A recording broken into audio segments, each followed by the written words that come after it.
অধিনায়ক লিওনেল মেসিকে ছাড়াই বিশ্বকাপ বাছাই পর্বের পরের দুটি ম্যাচ খেলতে হবে আর্জেন্টিনাকে। বিশ্ব চ্যাম্পিয়ন আর্জেন্টিনা আজ অধিনায়ককে ছাড়াই আগামী মাসের দুটি ম্যাচের দল ঘোষণা করেছে। কোপা আমেরিকার ফাইনালে পাওয়া চোট থেকে মেসি এখনও সেরে না ওঠাতেই এই সিদ্ধান্ত আর্জেন্টিনার ফুটবল অ্যাসোসিয়েশনের। 5 সেপ্টেম্বর বুনোয়াস এইরেসে চিলির বিপক্ষে 2026 বিশ্বকাপ বাছাই পর্বে নিজেদের সপ্তম ম্যাচটি খেলবে আর্জেন্টিনা। তিনবারের বিশ্ব চ্যাম্পিয়নরা 4 দিন পর কলম্বিয়ার মাটিতে স্বাগতিকদের বিপক্ষে খেলবে নিজেদের অষ্টম ম্যাচটি। লিওনেল স্ক্যালোনির ঘোষিত 28 সদস্যের দলে একদম নতুন মুখ দুজন, ভালেন্তিন কাস্তেয়ানোস ও মাতিয়াস সুলে। 25 বছর বয়সী ফরওয়ার্ড কাস্তেয়ানোস খেলেন সিরিয়া এ ক্লাব লাৎসিওতে।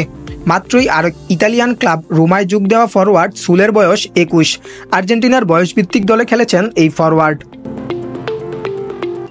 কনমেবল অঞ্চলের বাছাই পর্বে 6 রাউন্ড শেষে আর্জেন্টিনাই শীর্ষে আছে। 6 ম্যাচে দলটির পয়েন্ট 15, সমান ম্যাচে 13 পয়েন্ট নিয়ে উরুগুয়ে আছে 2-এ।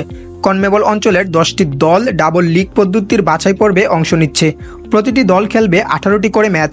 পয়েন্ট তালিকার শীর্ষে 6 দল সরাসরি খেলবে 2026 বিশ্বকাপে। সপ্তম দলটিরও সুযোগ থাকবে প্লে অফ পেরিয়ে যুক্তরাষ্ট্র, কানাডা, মেক্সিকোর যৌথ আয়োজনে বিশ্বকাপের টিকিট কাটার।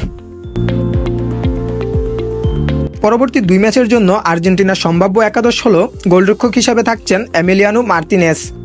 ডিফেন্ডার হিসাবে দেখা যেতে পারে Montiel, Molina, Romero, Lisandro Martinez, Nicolas Tagliafico. Midfielder হিসাবে দেখা যেতে পারে Leandro Paredes, Enzo Fernandez, Rodrigo de Paul ও রদ্রিগোসকে।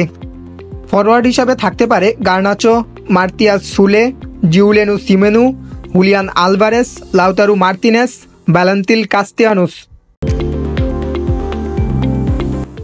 খেলাধুলা সকল আপডেট সবার আগে পেতে সাবস্ক্রাইব করুন জে স্পোর্টস বাংলা। ধন্যবাদ।